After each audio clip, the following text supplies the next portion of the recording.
Buenas tardes. Bienvenidos al ciclo de actividades por videoconferencia que brinda el Colegio Público de Abogados de la Capital Federal.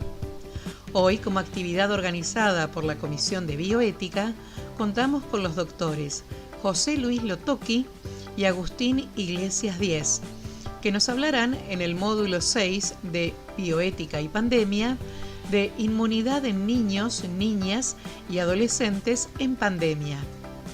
Les recomendamos que mantengan los micrófonos en silencio para evitar interferir en la locución de los expositores y de surgir alguna pregunta, la realicen vía chat. Ahora sí, les damos la palabra. Bienvenidos. Buenas tardes, les agradezco la presencia de todos ustedes en este último módulo organizado por la Comisión de Bioética dentro de lo que es mis jornadas académicas de nuestro Colegio de Abogados de la Capital Federal. En esta oportunidad vamos a tener un coloquio a cargo del doctor Agustín Iglesias Díez y del doctor José Luis Lotoki. El doctor Iglesias Díez es médico egresado de la UBA, diplomado en Epidemiología Clínica por la Universidad Católica de Murcia, especialista en medicina legal, en psiquiatría y en bioética, doctor en medicina, área medicina legal y bioética, abogado, máster en administración de justicia por la Universidad de Roma, Unitelma Sapienza, exdirector nacional de tecnología médica y coordinador de la comisión evaluadora y asesora permanente de ensayos clínicos con productos de tecnología médica de la ANMAT, ex miembro de la Comisión de Investigaciones Clínicas Aplicadas en Seres Humanos de la Secretaría de Políticas, Regulación e Institutos del Ministerio de Salud, ex médico forense del Poder Judicial de la Ciudad de Buenos Aires, profesor titular de Estadística y Epidemiología y exdirector de la Maestría en Políticas de Medicamentos de la Universidad Maimónides, profesor adjunto interino de la Facultad de Medicina y auxiliar docente regular de la Facultad de Derecho de la UBA. Secretario de Defensoría de Cámara del Ministerio Público de la Defensa de la Ciudad de Buenos Aires. El doctor Lotoki es médico egresado por la Universidad de Buenos Aires con la especialidad Diagnóstico por Imágenes, emitido también por la Universidad de Buenos Aires.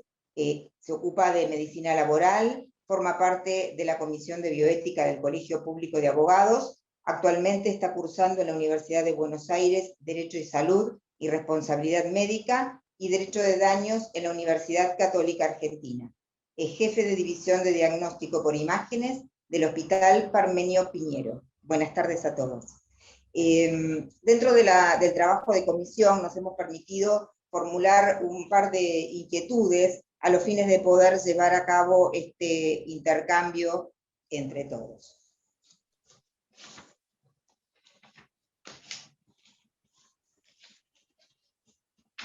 Bien. La pregunta para los profesionales es la siguiente.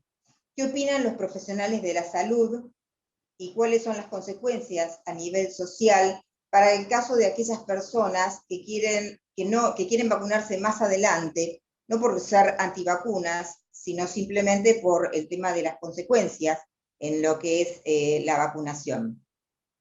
Doctores. Le cedo la palabra al doctor Agustín. Bien, Claro. Yo creo que eso se debe simplemente a la desinformación. Es totalmente irracional demorar la vacunación.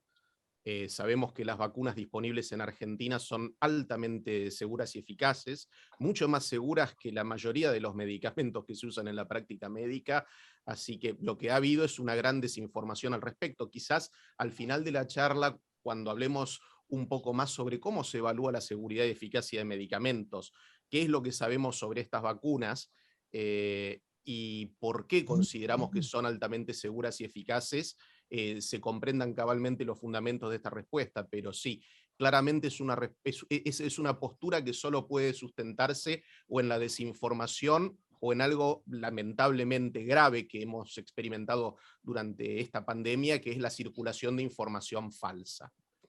Pero es una postura que no carece de sustento científico y, de hecho, la Facultad de Medicina de la Universidad de Buenos Aires aprobó una resolución hace 1 o 2 semanas a través de su consejo directivo y con el aval de todos los profesores involucrados tanto en la epidemiología como en la microbiología y el tema vacunas, donde recomienda que la vacunación sea obligatoria. No existe ningún margen de duda entre los expertos, tanto los expertos independientes del Ministerio de Salud de la Nación, del Ministerio de Salud de la Ciudad de Buenos Aires y de todos los ministerios de salud provinciales a través del COFESA, han coincidido en esta recomendación. No hay ninguna separación en esto entre los sanitaristas, incluso pertenecientes a distintas agrupaciones políticas. En esto el consenso es unánime. No es una divergencia que exista en el ámbito científico, solamente tiene que ver con que lamentablemente ha habido una circulación excesiva de información falsa o distorsionada o incompleta dentro de la sociedad. Doctor Lotoki. No, para complementar nada más, totalmente de acuerdo con lo que dice el colega. Nosotros queremos que la pandemia finalice. Para que la pandemia finalice, se deben vacunar a todas las personas. ¿Por qué? Porque el virus, para seguir sobreviviendo, para seguir manteniéndose en la sociedad, infecta al individuo, a las personas. Entonces, si tenemos personas sin vacunarse, va a seguir circulando. Y aparte, tiene la particularidad, el virus va mutando y muta cada vez que va de persona en persona. Por lo tanto, si no cortamos la cadena, la pandemia va a seguir.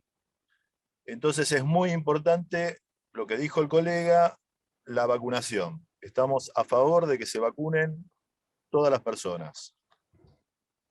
Bien, ¿cómo jugaría en esta misma pregunta el principio de autonomía de la voluntad de cada uno de los individuos con relación justamente al tema de la vacunación? Yo creo que es algo que está completamente resuelto en el debate bioético y en el debate jurídico. Cuando hablamos del principio de autonomía, estamos hablando de un principio. Y los principios podrían definirse como mandatos de optimización, con lo cual lo que esto requiere es una ponderación en cada caso particular que ponga en juego no solo la jerarquía en abstracta de los principios, porque los derechos humanos y principios como el de autonomía, considerados en abstracto, son todos equivalentes. Entonces el problema es que cuando estos principios colisionan entre sí, hay que hacer una ponderación que exceda la valoración en abstracto y que tenga que ver con, por ejemplo, la afectación efectiva que se verifica del derecho a la autonomía o del derecho a la salud o de cómo esto afecta a derechos de terceros en cada caso en particular.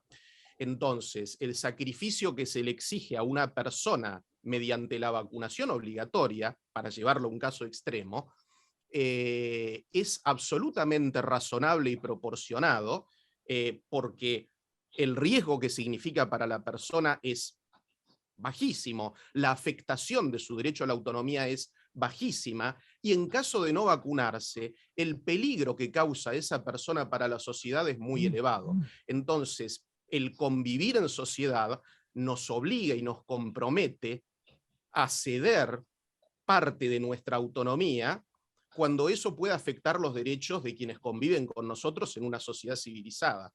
Así que en este punto, y esto recuerdo hasta la Corte Suprema de Estados Unidos, en el año 1905 se pronuncia por primera vez en el caso Jacobson versus Massachusetts, donde justamente una persona que no se quería vacunar contra la viruela cuestiona la constitucionalidad de la ley de Massachusetts, que lo obligaba a vacunarse invocando su autonomía, y la Corte Suprema de Estados Unidos le dijo que no. Postura que mantuvo, postura que ha tenido la Corte Suprema de la Argentina en diversos casos, incluso disponiendo la vacunación compulsiva de menores de edad cuando se trataba de vacunas previstas en el calendario aprobado por la autoridad sanitaria en contra de la voluntad de sus padres.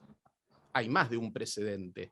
Así que me parece que es una discusión que se sustenta nuevamente en información distorsionada acerca de la seguridad de las vacunas o en información absolutamente errónea. Hay gente que sigue llamando estas vacunas vacunas experimentales. por eso me parece más productivo avanzar con la charla y explicar algunos conceptos que yo creo que muchísima gente tiene mal comprendidos, para después en todo caso hacer preguntas, pero preguntas que partan del conocimiento de qué es un medicamento, cómo se evalúa su seguridad y eficacia, qué es lo que sabemos acerca de estas vacunas, por qué estas vacunas no son vacunas experimentales y cómo sabemos que estas vacunas son sumamente seguras y que, porque en definitiva, más allá de lo que se pueda debatir en abstracto sobre principios, cuando nosotros tenemos que hacer una evaluación pragmática en un caso como este, lo que nosotros necesitamos saber es la información concreta sobre estas vacunas, porque lo que nos importa es saber en concreto en qué medida pueden estar afectados estos principios, y para eso tenemos que saber cuál es la seguridad y eficacia en concreto de estas vacunas. Bien. Perfecto. Doctor Lotoki, ¿quería hacer una intervención? Una muy pequeña, vinculado a lo que dijo el colega. La autonomía de la voluntad se vulnera cuando hay poca información o mala información también. Entonces, cuando la información es completa y uno tiene todos los medios al alcance para estar informado, por eso me interesaba mucho que el colega comentara su experiencia en el ANMAT, que es quien habilita el uso de vacunas o de medicamentos, porque es fundamental para que una vez que uno lo conoce, lo interpreta. Por ejemplo, el calendario de vacunación no lo cuestiona nadie. Y el calendario de vacunación es obligatorio. Piensen que un bebé recién nacido ya recibe vacunas. De ahí en más nos vacunan toda la vida, que suene medio feo, pero es así. Nos vacunan toda la vida y nadie cuestiona, por supuesto que hay estos grupos que ustedes conocen, que son los grupos de autovacunas. Estamos hablando científicamente, ¿sí? Que quede claro que científicamente nosotros estamos a favor del calendario de vacunación, a favor de las vacunas, y vamos a seguir insistiendo.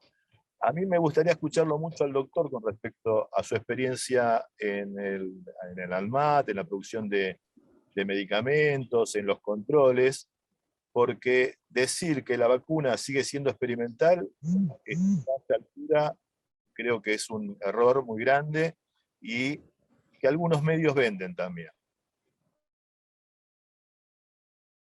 Si no sé el cuestionario, pero me gustaría que el doctor nos clarifique con respecto a su experiencia en el ANMAT. ¿Quiere contarnos, doctor Iglesias Sí. Díez, su experiencia? Así continuamos. Sí, más la que inquietud del doctor Locotoki, aprovechar para clarificar algunos conceptos.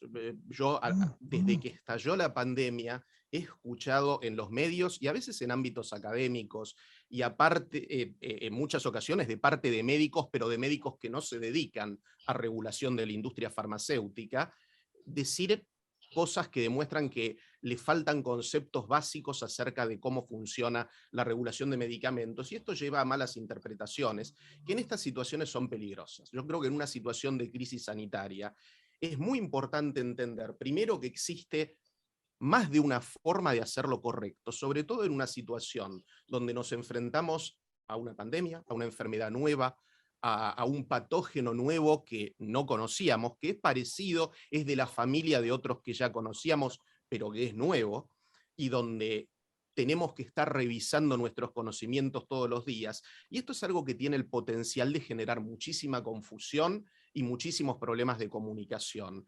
Y creo que en esto todos los especialistas en salud pública tenemos el consenso de que es importante que la comunicación sea coherente y que, sobre todo, aunque puede haber más de una forma de hacer algo correcto, o incluso entre paneles de expertos uno puede discutir con la información que tiene disponible si una medida u otra podría ser más o menos aconsejable.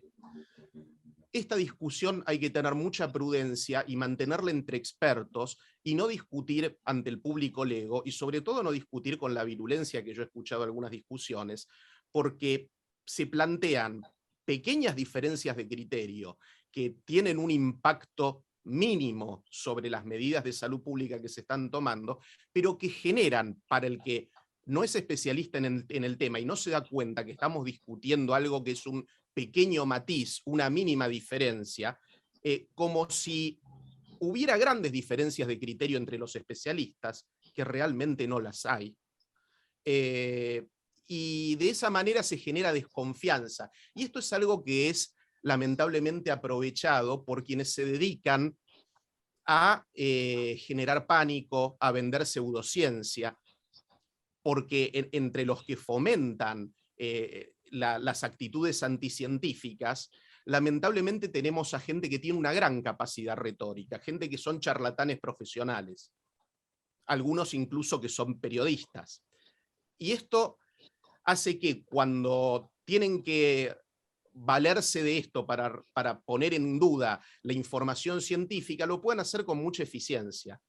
Entonces, la recomendación que siempre hacemos todos los que nos dedicamos al campo de la salud pública es ser muy prudente con lo que se dice en público, porque lo más importante en una situación de crisis es que todos vayamos para el mismo lado y tengamos actitudes coherentes. Si una persona empieza a hacer algo diferente de la otra, empezamos a tener problemas justamente por el desorden, por la falta de coordinación.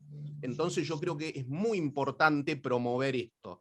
En regulación de medicamentos, saben que el juicio que perdió la FDA de Estados Unidos, la Food and Drug Administration, el homólogo del ANMAT en Estados Unidos, fue derrotado hace unos años de manera épica en un proceso judicial, en la causa Utah Medical, la pueden buscar el que le interese, y eso se debió a algo que puede estar pasando hoy con la evaluación que hacen algunas autoridades sanitarias de medicamentos, donde la FDA se empecinó en exigirle a esta firma, Utah Medical, que cumpliera una serie de procedimientos de control de calidad de la manera en que los inspectores de la FDA se habían encaprichado que tenía que hacerlo.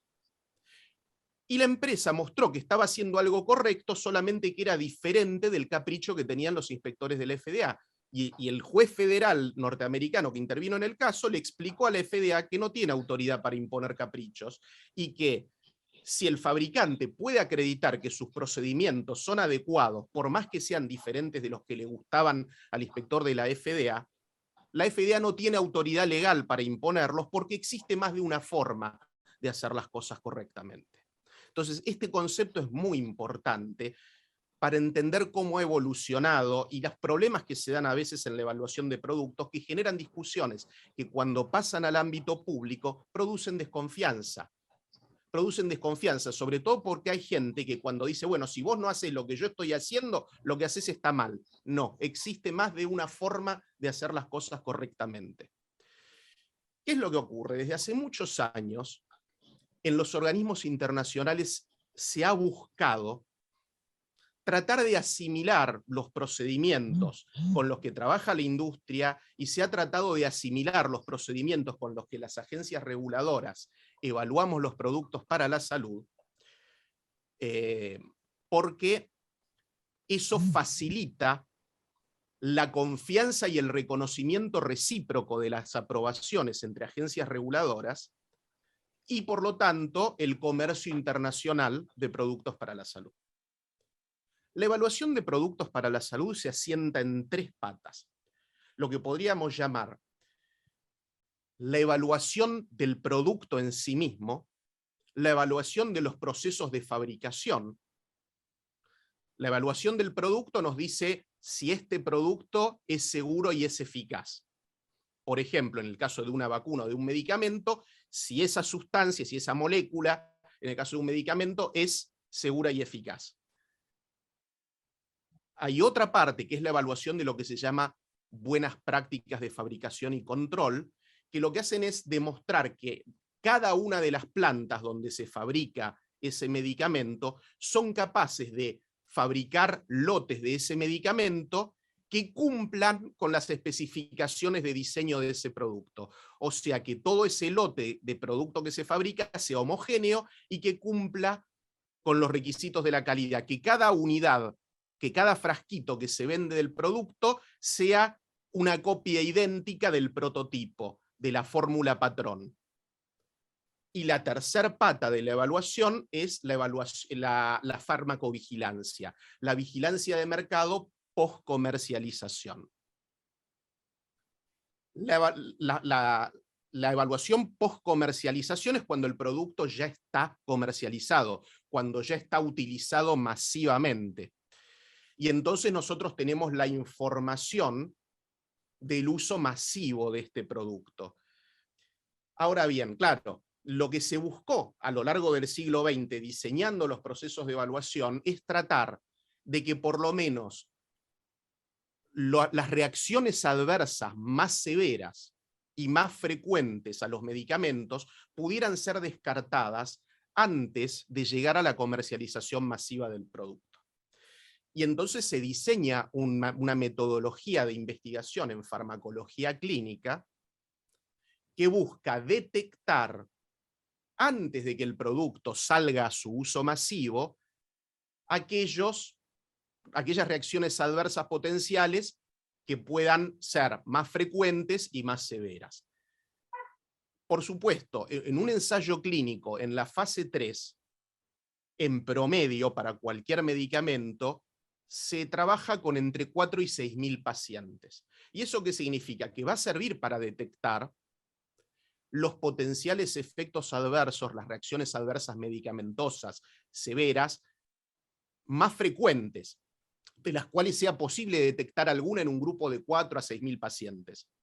Ahora bien, si tenemos una reacción adversa medicamentosa severa que se ve con una frecuencia de 1 en 1.000.000, esa no va a poder ser detectada en la etapa precomercialización y va a ser detectada recién con el uso masivo del producto.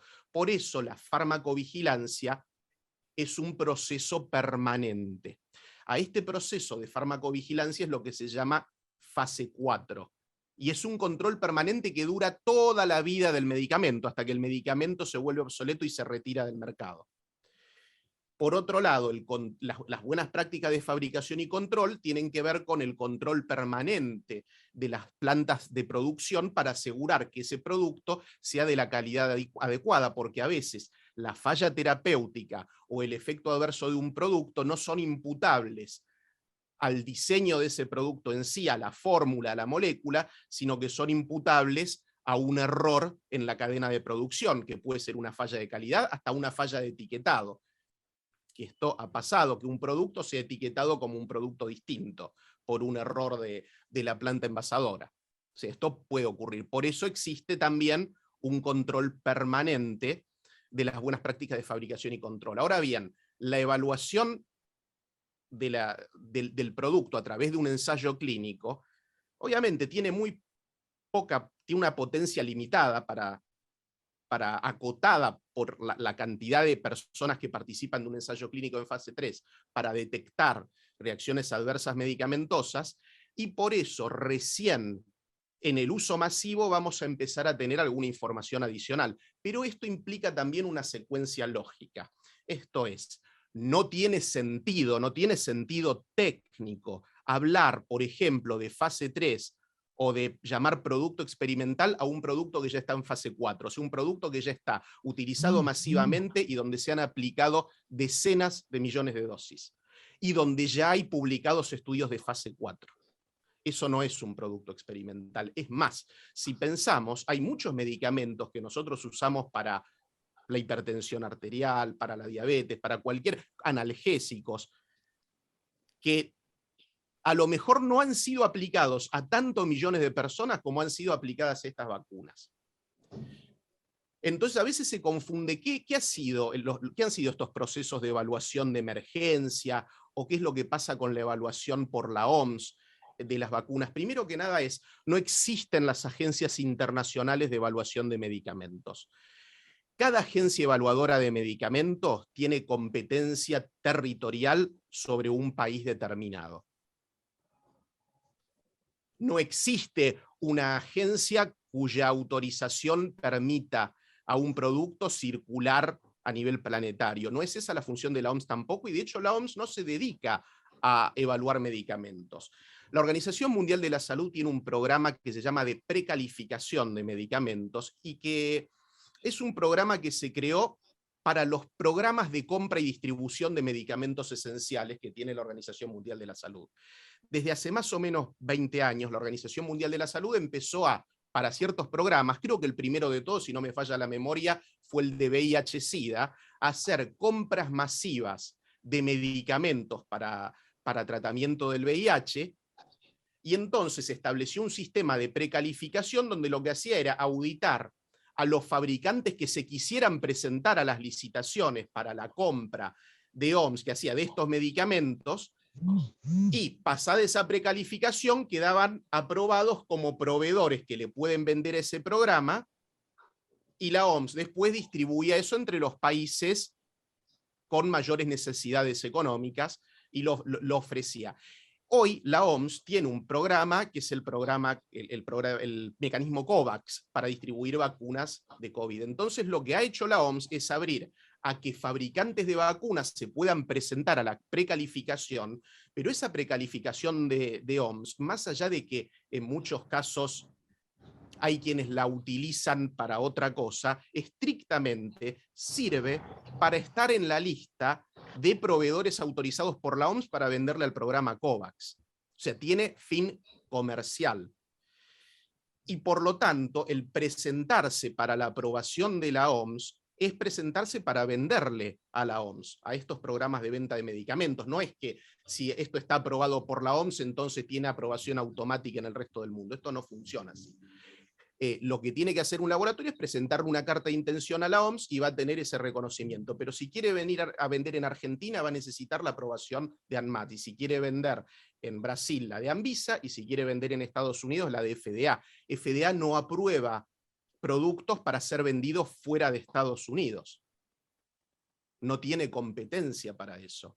Ahora, justamente desde hace muchos años, la Organización Mundial de la Salud viene trabajando en mecanismos de reconocimiento recíproco entre las agencias, que significa generar lazos de confianza entre agencias para que, si yo evalué y aprobé un producto, ese fabricante no tenga que presentarlo para que vos lo vuelvas a evaluar, sino que exista un reconocimiento de esta evaluación. Como existe, por ejemplo, convenios por los que se reconocen los títulos universitarios de un país en el otro. Y está en marcha este proceso de construcción de confianza. De hecho, la ANMAT fue la primera autoridad sanitaria en las Américas en conseguir el reconocimiento de OMS en 2009 como autoridad regulatoria de medicamentos de referencia en las Américas, con la categoría 4, que es la más alta. Y obtuvo esta calificación de OMS antes que las agencias de Estados Unidos y Canadá.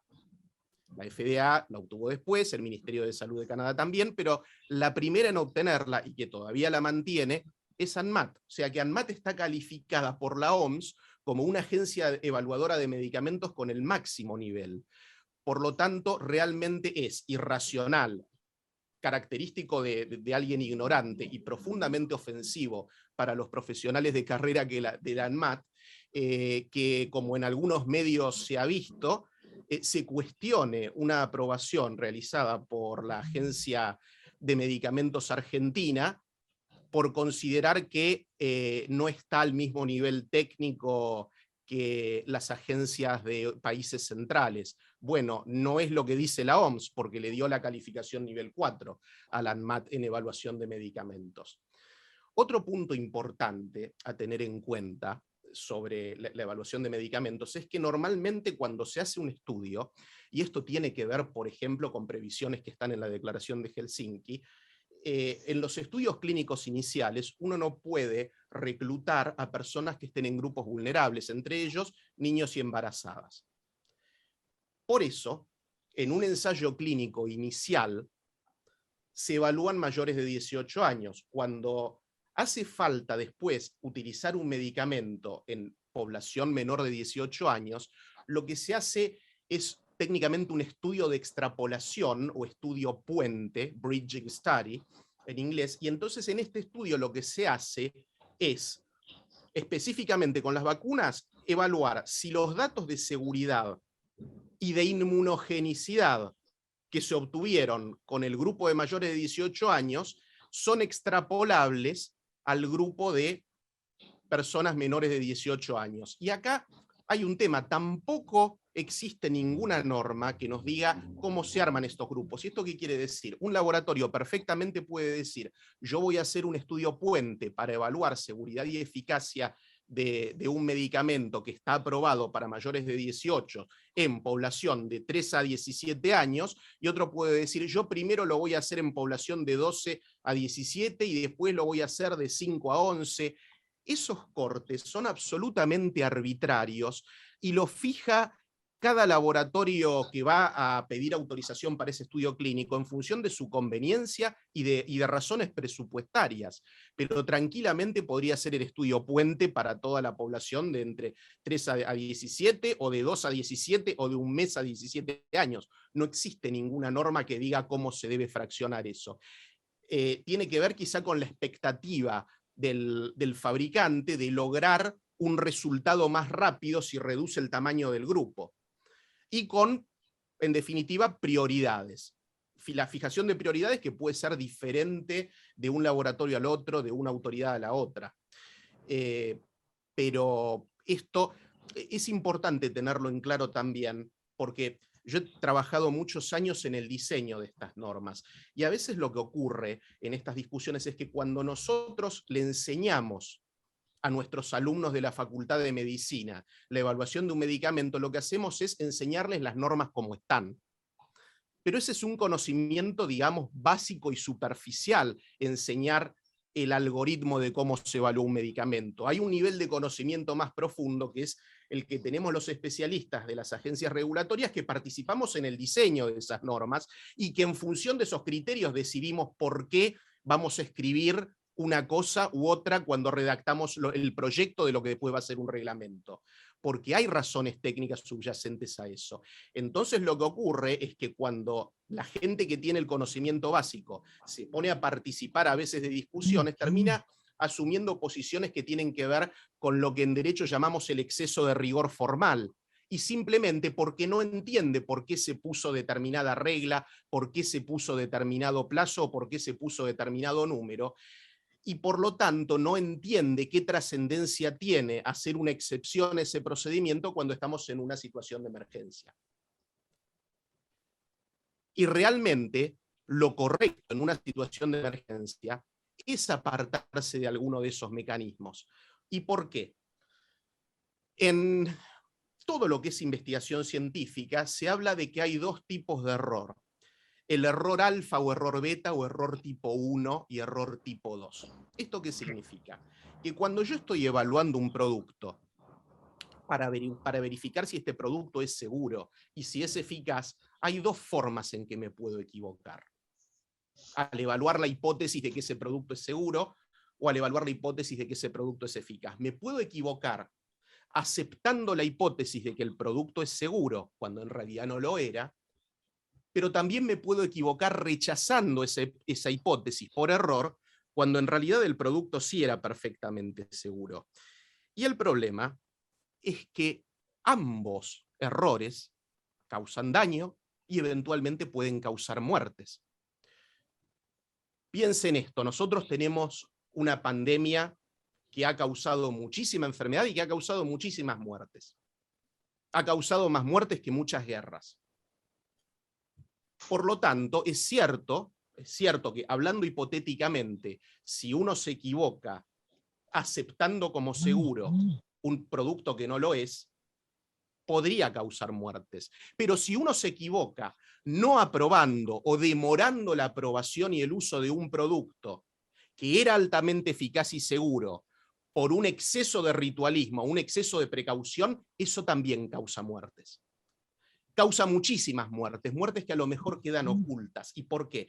Porque desde un punto de vista psicológico y hasta periodístico, la muerte de la persona que sufrió un presunto efecto adverso de un medicamento tiene una gran cobertura de prensa. En cambio, la muerte del paciente que murió sin tratamiento, en general, permanece en el anonimato. Y eso hace que no se la compute, pero esa muerte existe. Y la realidad es que desde la estadística sabemos que esa muerte es del mismo orden de magnitud en general que la que podría ocurrir en el otro caso, y en casos como este, de una pandemia como esta, es mucho mayor. Y por eso sabíamos que el riesgo de retrasar la aprobación y uso de vacunas a partir de un exceso de rigor formal, de una excesiva adhesión a un reglamento y a plazos legales que no tenían sentido en este caso, podría haber causado muchísimas muertes. ¿Y por qué decimos que no tenían sentido en este caso? Primero, porque cuando hablamos de vacunas y de casi cualquier producto de uso en la salud humana, hay un avance del conocimiento que es incremental. Nosotros no estamos utilizando una tecnología que sea totalmente innovadora, sino que estamos haciendo una pequeña modificación sobre una plataforma tecnológica que es ampliamente conocida. Un ejemplo que se suele dar, y que es muy correcto, es que todos los años nosotros tenemos vacunas de la gripe que son nuevas, porque están hechas con la cepa de los virus de la gripe que se presume que van a estar circulando en este año. Y entonces es distinta de la del año pasado. Pero lo que se utiliza es la misma plataforma vacunal, cambiando la cepa que se utilizó para producirla.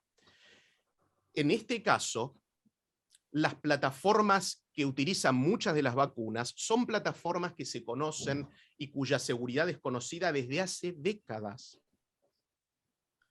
Como decía el jefe de asesores del presidente de Estados Unidos en materia de esta pandemia, el doctor Anthony Fauci,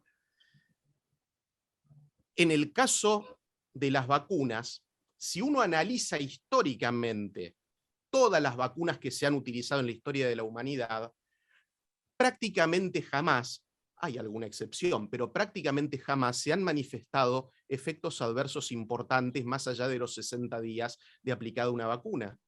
Y por eso es que todas las agencias reguladoras, la Organización Mundial de la Salud, todas, la FDA, la ANMAT y todas las agencias reguladoras del planeta, establecieron que para la aprobación de emergencia era razonable tener un seguimiento de 60 días de los pacientes. Y de hecho, esto demostró que fue una decisión correcta, porque a un año prácticamente de que se empezaron a aplicar las primeras vacunas, hemos visto que han tenido un nivel de seguridad altísimo, y en particular en las vacunas que se están utilizando en población pediátrica en Argentina, son justamente vacunas a virus inactivado, que es la plataforma más antigua, más conocida y más segura que existe.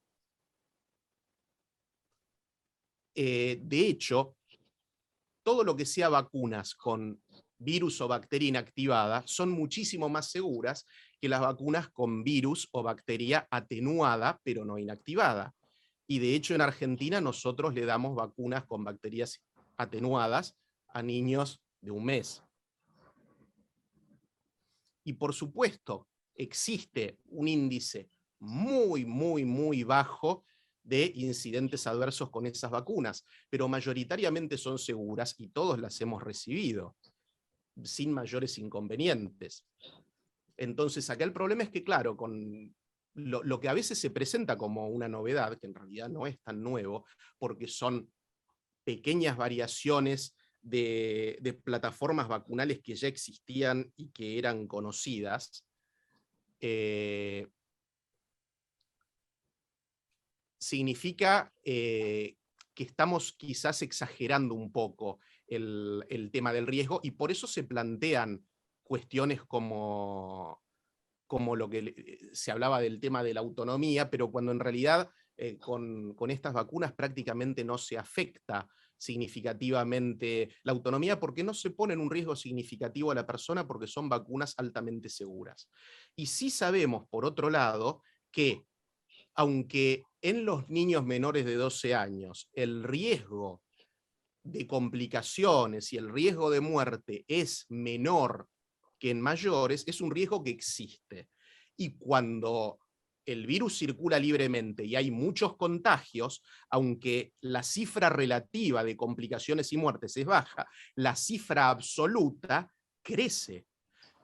Si yo tengo una mortalidad del 1%, no es lo mismo tener 10.000 pacientes infectados que tener 10 millones de pacientes infectados, porque el 1% de 10 millones es una cantidad de gente muy importante. Y por eso se está viendo una cantidad de muertes en niños menores de 12 años muy importante a nivel mundial, porque justamente como es la población que no ha podido acceder a las vacunas, es la población que continúa siendo menos protegida frente a la exposición al riesgo que significa contagiarse con COVID. Y en este caso quiero ser absolutamente contundente. El riesgo a cualquier edad, por más que obviamente es mucho mayor a los 80 años que a los 5, pero el riesgo a cualquier edad de contagiarse COVID es superior en varios órdenes de magnitud al riesgo de vacunarse. Y por eso es que el consenso es unánime entre todas las agencias reguladoras y entre todas las autoridades sanitarias del mundo en que el riesgo-beneficio de vacunarse es positivo. Ahora bien, después hay discusiones que tienen que ver con visiones políticas sanitarias que son atendibles. Hoy en día la Organización Mundial de la Salud está preocupada porque se da un proceso de acaparamiento de vacunas por parte de los países más ricos del planeta en momentos en que todavía existe regiones del mundo muy grandes donde la tasa de vacunación es inferior al 5%, donde prácticamente nadie, ni siquiera la población vulnerable, se ha podido vacunar. Entonces a la OMS le genera preocupación, más allá de que si uno lo ve desde la perspectiva individual, puede decir, bueno, sí, recibir una tercera o una cuarta dosis, como están hablando algunos, sin duda es algo que es beneficioso para la persona y para su comunidad, pero plantea que si lo vemos desde una perspectiva global, quizás sería prioritario distribuir más equitativamente las vacunas a nivel mundial y que los países donde la gente no pudo recibir ni siquiera la primera dosis, pueda recibir la primera dosis antes de que en Estados Unidos estén pensando en recibir una cuarta dosis. Y en este sentido plantean también que si vamos a establecer prioridades, porque formular una política sanitaria en definitiva es fijar prioridades que a veces no son gratas. Claramente, si yo en una comunidad tengo todavía mucha población mayor de 60 años sin tener una cobertura vacunal adecuada, lo que sostiene la OMS es deberías dirigir tu mayor esfuerzo a vacunar a las personas con mayor factor de riesgo antes que vacunar a la población que tiene menos factor de riesgo, por ejemplo, la población pediátrica. Pero eso no significa que no se deba vacunar a la población pediátrica. Simplemente está planteando cuál es el orden racional. Primero al que más lo necesita, después de que vacunaste al que más lo necesita, seguís con el resto, hasta el que menos lo necesita. Entonces, sin duda, la población pediátrica sin comorbilidades, sin enfermedades que la hagan más frágil, es la que menos necesidad tiene de estar vacunada desde un punto de vista biológico. Pero necesita estar vacunada. De hecho, y reitero, hace ya un año, creo que fue en enero o febrero de este año, el doctor Anthony Fauci, cuando en un reportaje le preguntan si los niños cuándo los niños iban a poder volver con seguridad a las escuelas, el doctor Fauci responde, una vez que hayan sido vacunados lo que esperamos que va a ocurrir hacia fin de este año, porque ya se están llevando adelante los estudios de extrapolación o estudios puente con las vacunas que actualmente estamos usando en adultos. Esos estudios se largaron en febrero de este año. Entonces, esto siempre estuvo en la agenda, que había que vacunar a los chicos. Simplemente era una cuestión de en qué orden. Pero claramente hay que vacunar a los chicos, porque es bueno para ellos. Y yo les decía acá el tema de la evaluación riesgo-beneficio biológica, pero hay otro problema que se está viendo. Justamente los chicos no solo tienen necesidades biológicas, tienen necesidades afectivas, tienen necesidades sociales.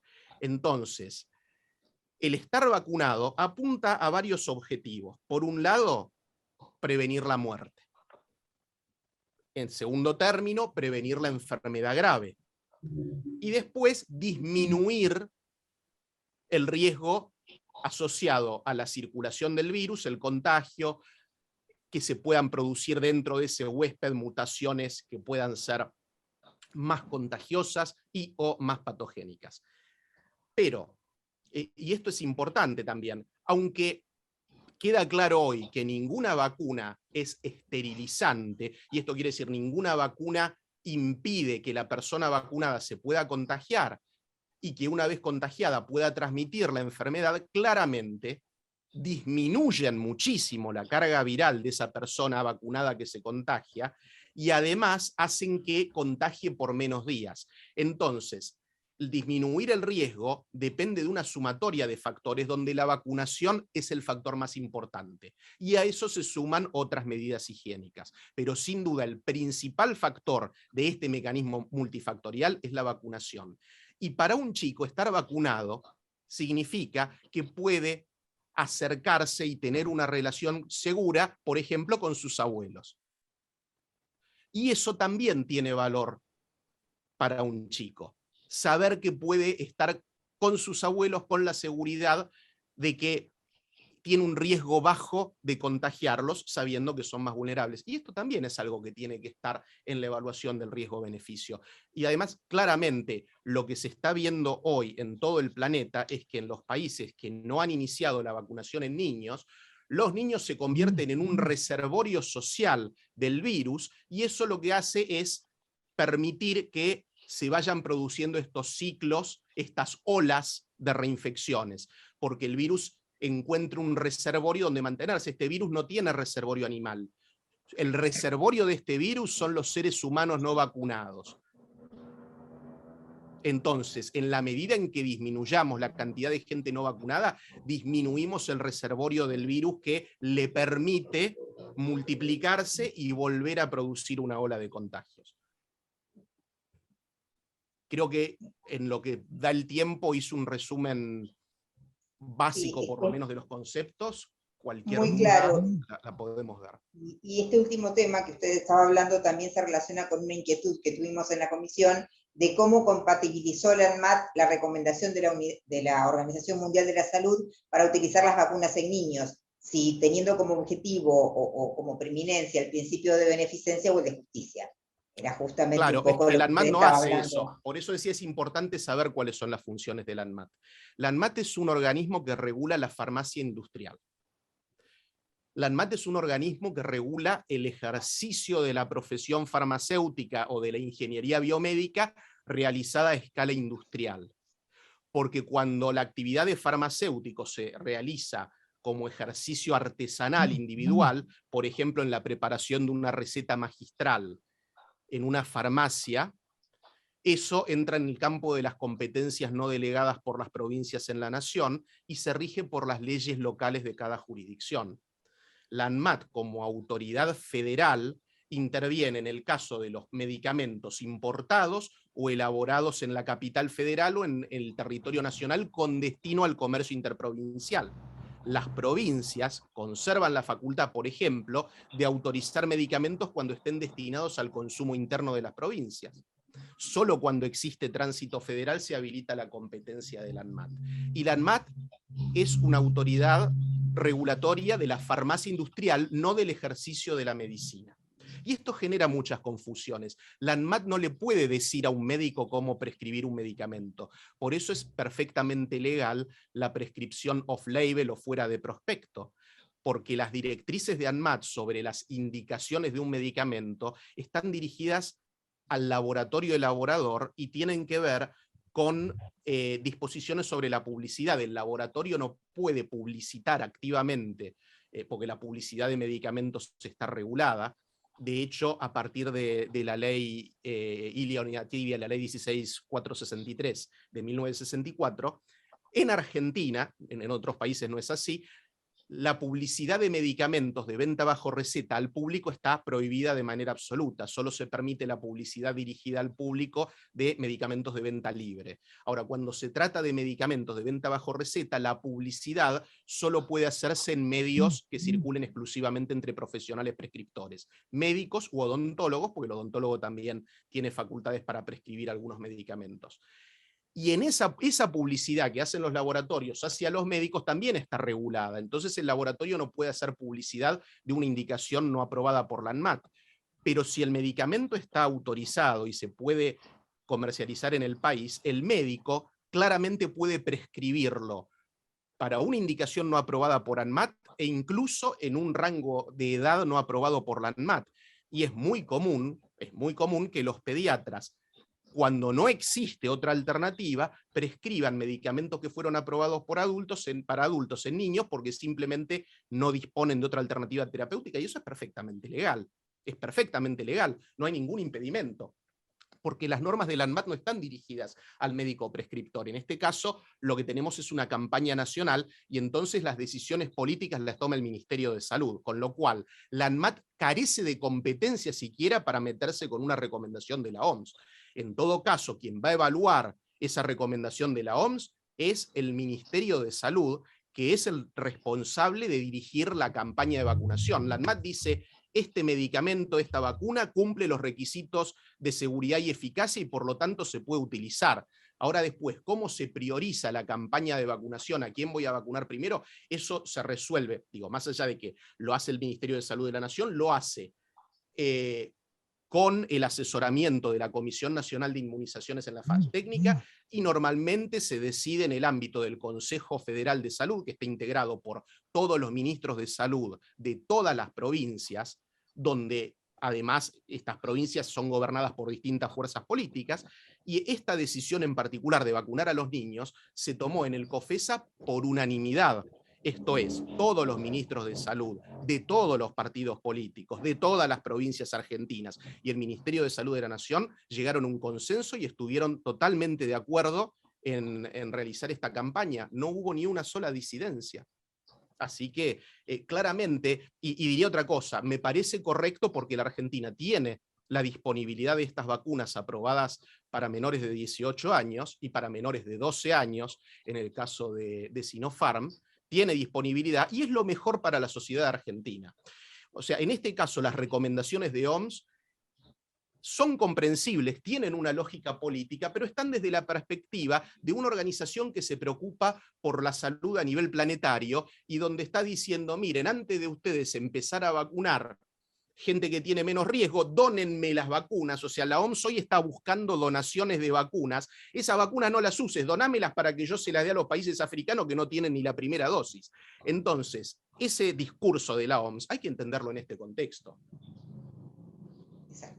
Donde están buscando lo que es, y es cierto, a ver, y esto hay que balancearlo, están buscando el bien a escala planetaria, pero no necesariamente lo mejor para cada uno de los países. Entonces hay que evaluar, bueno, hasta dónde nosotros vamos a buscar proteger a nuestra propia población y hasta dónde vamos a ser altruistas, y a nuestra población con menos riesgo la vamos a dejar menos protegida para donar vacunas para los países pobres de África. A ver, es una discusión compleja, donde no tiene mucho sentido meterse, pero claramente esa recomendación de OMS no está basado en que las vacunas sean experimentales o en que puedan significar algún riesgo para los chicos. Tienen que ver con que la OMS preferiría que esas vacunas se las donen a ellos para los países que están más necesitados. Y la realidad es que con la crisis social, económica, psicológica, la crisis de salud mental que todavía el estar padeciendo y transitando una pandemia ha puesto a la sociedad, que hace que nosotros mismos hoy nos estemos viendo por Zoom y no presencialmente en el colegio.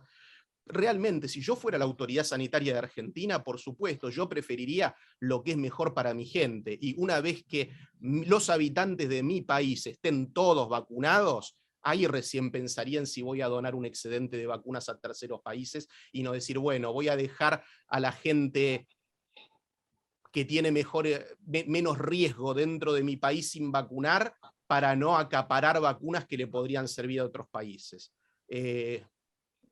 Por lo menos yo no estaría dispuesto a ese altruismo, porque además esto es muy impredecible. Nadie puede asegurar que pueda haber en los próximos meses un crecimiento en la circulación del virus en niños y que puedan empezar a verse casos más graves como se empezaron a ver. Entonces, yo creo que desde el principio de precaución, lo más razonable es vacunar a la población pediátrica lo antes posible. Es bueno para ellos y es bueno para el resto de la sociedad. Después, si queremos discutir desde la bioética que un componente de esto es la solidaridad intergeneracional, bueno, también hay que pensar que los niños son dependientes. Y todos sabemos que cuando hay un accidente en un avión, las instrucciones son, primero, que el adulto se ponga la mascarilla y que después se la ponga el chico, porque si el adulto queda inutilizado, el chico no se puede poner la mascarilla solo.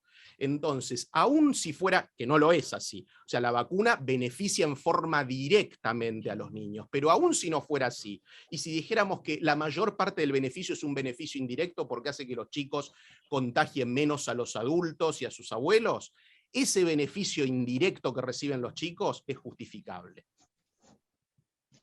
Creo que tuvimos un cierre de lujo para este año académico desde la comisión.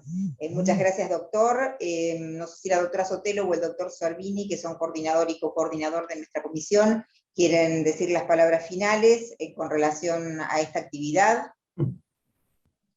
Sí, gracias, doctora. Muchísimas gracias al invitado. Como apuntaste recién, un cierre de lujo y con una claridad meridiana sobre algunos temas sobre los cuales aparecen falsas discusiones, ¿no? Básicamente esto. Yo solamente para cerrar, pensaba recién en dos cosas que dijo el doctor en relación a la participación de doctos y legos en estas discusiones, ¿no? Que es un tema, la divulgación, porque estamos viendo, digamos, este fenómeno de falso conocimiento, de pseudo conocimiento, la charlatanería, la falsa información, la infodemia, que ya hemos tratado acá en este espacio, y que tanto daño ha causado, y ahora aparece mucho más claro en la exposición de nuestro invitado.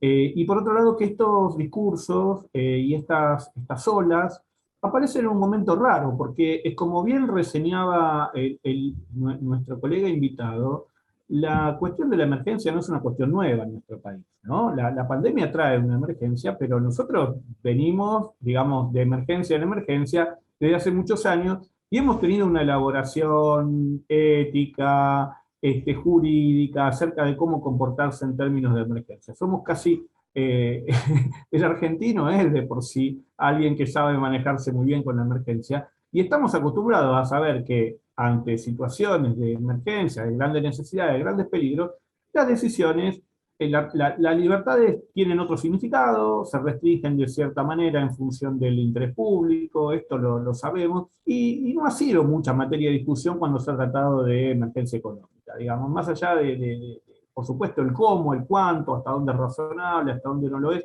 que esto siempre está en discusión y siempre va a seguir estando. Bueno, en sí misma la cuestión de que la emergencia implica algunos sacrificios individuales o algunas miradas sobre las libertades individuales distintas, lo tenemos en el ADN nosotros, o sea, sobre todo los abogados y abogadas, ¿no? Que nos miramos a la cara y decimos, bueno, esto es una situación de emergencia, acá hay una lectura distinta de las normas que ha reseñado claramente en la jurisprudencia norteamericana, y ni hablar en la Argentina, ¿no? De 1930 o de 1920 en adelante, digamos, con los famosos fallos de las emergencias locativas hasta los del corralito que hemos tenido. Entonces, uno se pregunta por qué en este momento, ¿no? ¿Cuál es el contexto de emergencia de este tipo de discursos? Y la verdad que no deberíamos pensarlo, me parece, uniendo un poco lo que venimos trabajando aquí, no deberíamos pensarlo solo en un contexto local. Me parece que esto tiene que ver con un contexto internacional, ¿sí? Un contexto más amplio en el cual nosotros quedamos inmersos, pero que mezcla varios condimentos. Por un lado, la rápida viralización que permiten los medios tecnológicos, pero también una suerte de rebeldía.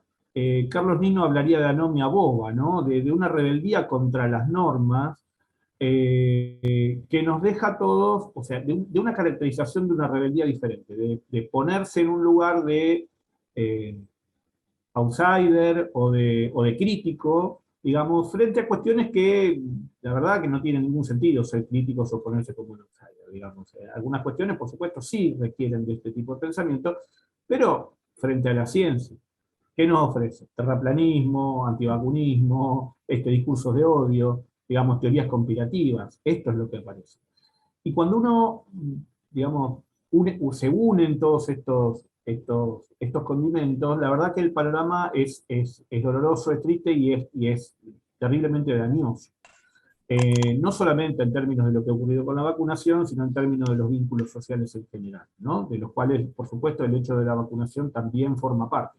Pero también forma parte de los cuidados, ¿sí? También forma parte el autocuidado, las medidas, el tipo de medidas que tomamos en lo social, y sobre todo el discurso, lo que se dice, y la validación de ciertas prácticas. O sea, cómo hoy ser antivacuna o proclamarse en contra de ciertas medidas de cuidado aparece legitimado como una suerte de discurso crítico, algo instalado, que aparece como el gran cuco del Leviatán que me va a quitar mi libertad. Cuando esto nosotros lo tenemos superado.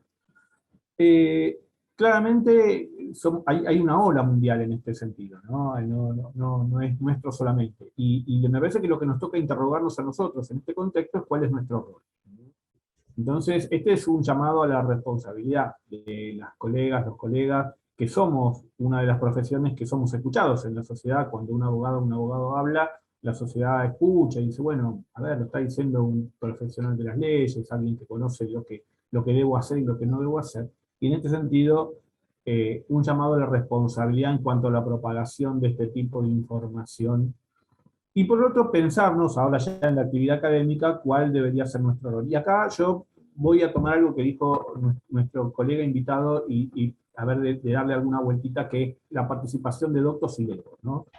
Y yo creo que algo tenemos que hacer en esto. Tenemos que ser mejores traductores, mejores negociadores de significados entre el significado de la ciencia, y no hablo solo de la ciencia médica, hablo también de las ciencias sociales, de la ciencia política, de cómo se toman decisiones, de la ciencia jurídica, de por qué algunas cosas son obligatorias y tiene sentido que lo sean en determinado momento, de determinada forma. Y esto me parece que es romper con la simplificación. Entonces, colegas, a trabajar, digo, ¿no? Frente a un pensamiento simple, binario, muy reduccionista, se diría, ¿no? Apuntar con paciencia, explicar, divulgar y trabajar con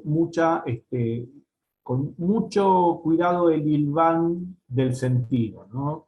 De no perder esta batalla de la comunicación, que creo que es muy importante. Y esto implica que estén quienes producen conocimiento, quienes generan significado, pero también quienes son sus receptores y quienes tienen que apropiárselo, porque si no, cada momento perdemos esta batalla de sentidos, de asignar sentidos a los significados flotantes que hablaba la Clau, o los significados vacíos de esto, bueno, ¿qué es la libertad o qué es la autonomía? Entonces empezamos a confundir, y ahí la verdad que tenemos que trabajar esto de la complejidad. Como decía nuestro invitado al principio, bueno, no es un significado abstracto y vacío que se puede mensurar fuera de las consecuencias o de los hechos concretos que nosotros tenemos. Entonces este llamado me parece a la responsabilidad, al trabajo cotidiano, al seguir militando digamos, la divulgación, el cuidado y la ciencia, digo, la ciencia con todos los problemas que la ciencia tiene, pero que hoy por hoy es el camino que nos está sacando de este problema, digamos, ¿no? El antivacunismo no resolvió este problema, sino está resolviendo la vacunación. Y entonces a seguir en esta senda. Digo, que muchas veces, a ver, el pensamiento simplificador es fácil, es barato al cerebro saber sí o no, pero ponernos a pensar que a veces sí, que a veces no, que como decía Agustín, hay muchas formas de hacer lo correcto. Esto es una idea compleja, digo, y deberíamos tener una actitud muy responsable en transmitir esto, en no simplificar, en no entrar en discusiones banales y volver siempre a la senda de que esto es complejo, se trata de probabilidades, hay decisiones, en las decisiones a veces hay dilemas, entonces perjudico a muchos o perjudico a muchísimos, digamos, en las condiciones que tengo. Y bueno, esto es un poco el llamado del trabajo que hemos hecho durante todos estos encuentros, que comenzamos con la investigación, seguimos con el trabajo sobre derechos humanos, con el trabajo sobre infodemia, la experiencia de los colegas en la atención cotidiana, y cerramos hoy con nuestro invitado de una manera tan clara. Así que en este sentido, agradecimiento a todos y este pedido, y digamos a partir de la exposición de nuestro colega. La dejo a la doctora Sotelo, que va a cerrar este ciclo que culminamos. Muchas gracias. Muchas gracias. Pido permiso para hacer una aclaración adicional. Compartí recién en el chat un artículo muy interesante de Guadalupe Nogués, una bióloga molecular, pero que tiene interés también en cuestiones epistemológicas, y no es sobre las vacunas, es sobre el problema de ¿qué pasa cuando un experto acepta debatir en público con alguien que no es experto, y ni hablar si es un charlatán, frente a un público lego? Y este trabajo, con mucha documentación y con estudios empíricos, muestra lo peligroso que eso es. Muy sucintamente muestra que si vos tenés un público lego que, encuestado antes del debate, tiende a creerle al experto, después de escuchar el debate, dado que generalmente los charlatanes tienden a tener una capacidad retórica y para el pensamiento maquiavélico que el genuino científico no tiene, al finalizar el debate ven a este charlatán como legitimado por haberle permitido sentarse a la misma mesa, y se van con inquietudes y a veces creyendo más en la versión del charlatán que la del profesor, ¿no? Como dice Discépolo, lo mismo un burro que un gran profesor. Y por eso recomienda la prudencia y la responsabilidad cuando se arman debates públicos ante público no experto, porque el resultado puede ser contraproducente. Es un artículo que vale para todo, para la medicina, para el derecho, para todo, y les recomiendo encarecidamente su lectura. Muchas gracias, doctor Iglesias Díez. Yo simplemente, para ser breve, quiero agradecer principalmente la compañía suya en este cierre de encuentros de bioética y pandemia. También, como usted mencionaba, fuimos como chicos porque nos reencontramos recién este año, especialmente en nuestras actividades académicas. Así que un agradecimiento muy profundo en nombre de todos mis colegas dentro de la comisión, al doctor José Luis Lotoki, que tenemos también el orgullo que es nuestro colega en la profesión, pero también es médico, con lo cual siempre digo que de la bioética somos eternos alumnos, por más que uno haya obtenido algún que otro título o reconocimiento. En este pequeño cierre, simplemente este agradecimiento en apoyo también a lo que dice el doctor César Cervini. Estos encuentros nos han servido para reflexionar, para entender muchos temas que no dejamos de ser después que nos sacamos nuestras togas, por decirlo de una manera figurada. Somos vecinos, somos gente común, que escuchamos la radio, que miramos la tele, que hemos pasado un 2020 con mucho daño, con mucho susto, y por el otro lado nos encontramos dentro de esta disciplina que nos abre mucho los panoramas, especialmente escuchándolo a ambos, hablo a ambos médicos aquí presentes, que nos han ayudado también a entender muchos aspectos que son específicamente, como usted mencionaba, son del libro. Entonces es muy difícil a veces compaginar o concatenar esos dos elementos, que es lo teórico, con la realidad práctica de una bioética dinámica. Así que con este cierre le agradezco a la doctora Isabel Gelfans, a las autoridades del colegio, los espacios que se han ido manteniendo en este sexto y último módulo, y quiero invitarlo, dejar abierta esta puerta, doctor Iglesias, para el año que viene, que nos guarde un lugarcito de su tiempo, que es muy grato escucharlo y podemos aprender mucho de sus palabras y de su trayectoria profesional. Desde ya, muchas gracias y muchas gracias a todos. Gracias. Gracias. Cerramos así esta jornada y los invito a ver la disertación a través del canal de YouTube del colegio. Buenas tardes. Buenas tardes a todos. Buenas tardes.